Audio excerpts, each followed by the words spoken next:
Assalamualaikum warahmatullahi wabarakatuh. Ibnu Abbas radhiyallahu anhu berkata, Allah Ta'ala menciptakan jasadnya Nabi Adam alaihissalam dari beberapa negeri di dunia.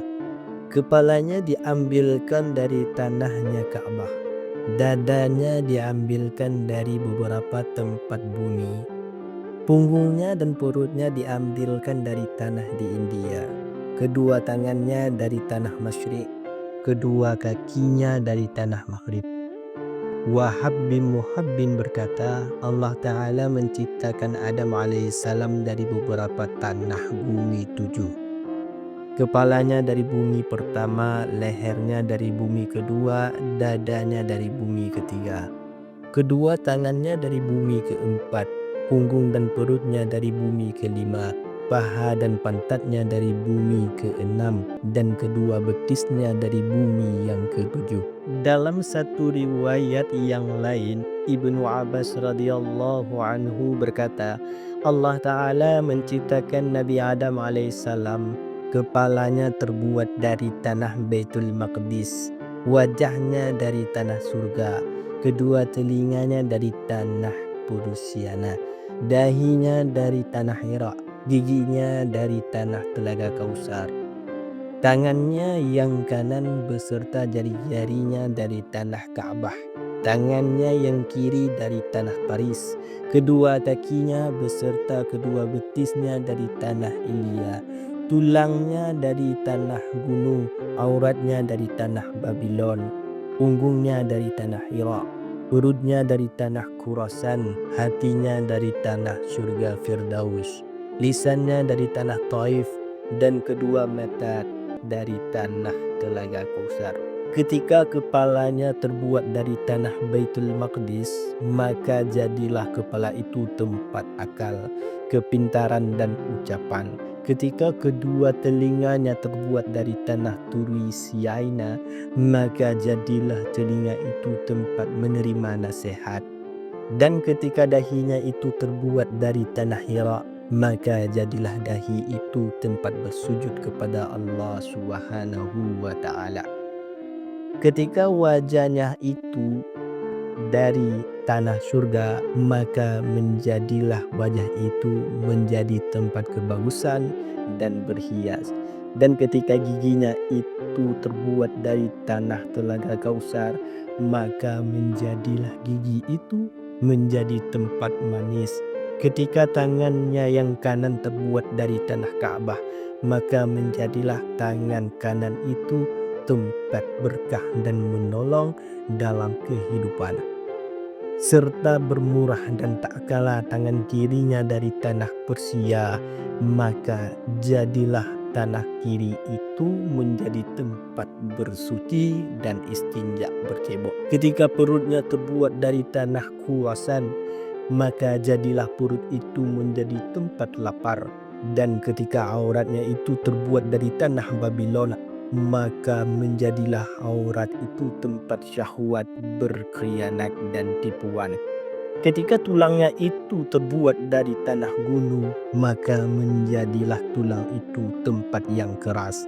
Dan ketika hatinya itu terbuat dari tanah surga Firdaus, maka menjadilah hati itu tempat iman. Ketika lisannya itu terbuat dari tanah Taif, maka menjadilah lisan itu tempat syahadat, merendahkan diri dan berdoa kepada Allah Subhanahu wa Ta'ala. Allah Ta'ala menjadikan pada Adam alaihissalam mempunyai 7 lubang.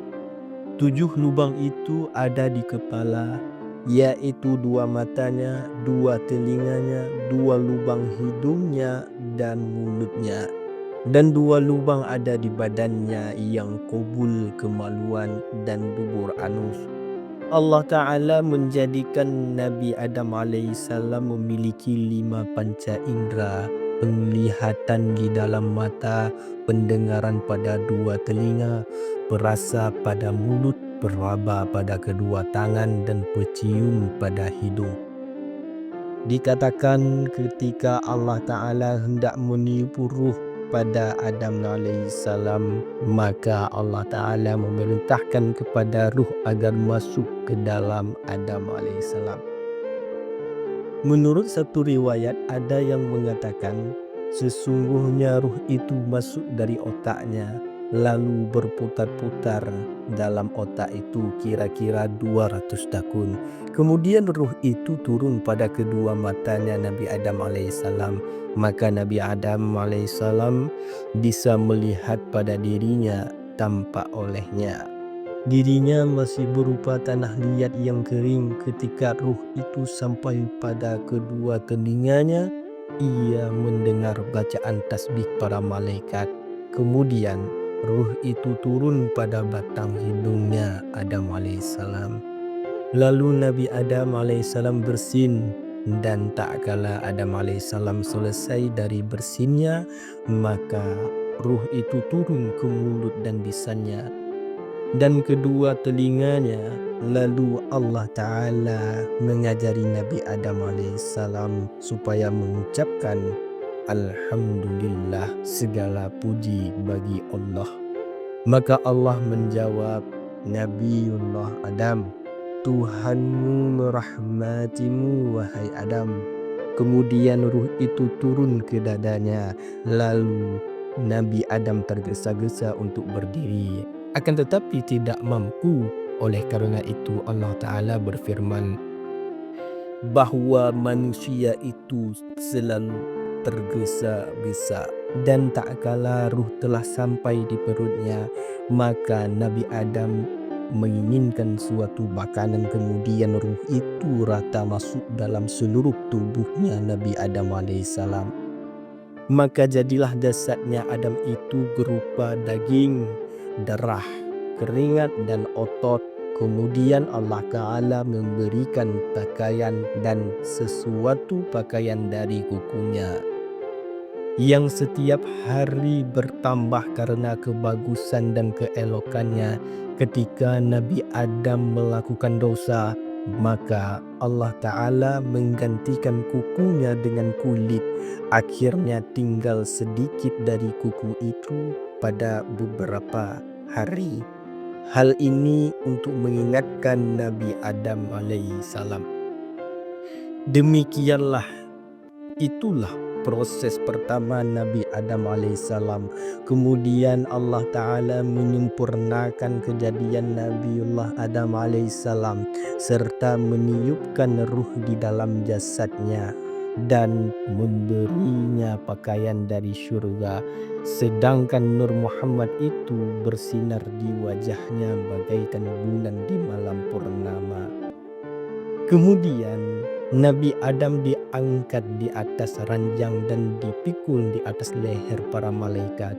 Lalu Allah Ta'ala berfirman, bawalah Adam berkeliling ke langit dengan ranjangnya supaya mengetahui beberapa keajaiban langit dan yang ada di dalamnya, yang bisa menambah rasa keyakinan atas kekuasaan Allah Ta'ala. Lalu malaikat berkata, ya Tuhan kami mendengarkan dan kami patuh. Akhirnya malaikat itu membawa Nabi Adam yang dipikul di atas lehernya untuk berkeliling di langit kira-kira lamanya 100 tahun. Masya Allah. Kemudian Allah Ta'ala menciptakan untuk Adam seekor kuda yang terbuat dari besi putih yang berbau menyengat. Dan ada yang mengatakan bahwa kuda itu namanya Maimun, yang memiliki 2 sayap dari intan dan marjan. Intan dan marjan ini adalah sejenis permata yang ada di dunia. Kemudian Adam alaihissalam menaiki kuda itu dan Jibril yang memegang kendalinya. Sedangkan Mikail alaihissalam berada di sisi kanan kuda, Israfil berada di sisi kiri kuda. Lalu malaikat membawa keliling Nabi Adam alaihissalam ke seluruh penjuru langit.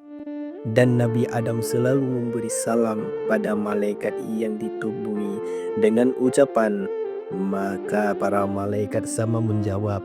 Allah Ta'ala berfirman, hai Adam, ini adalah salam penghormatanmu.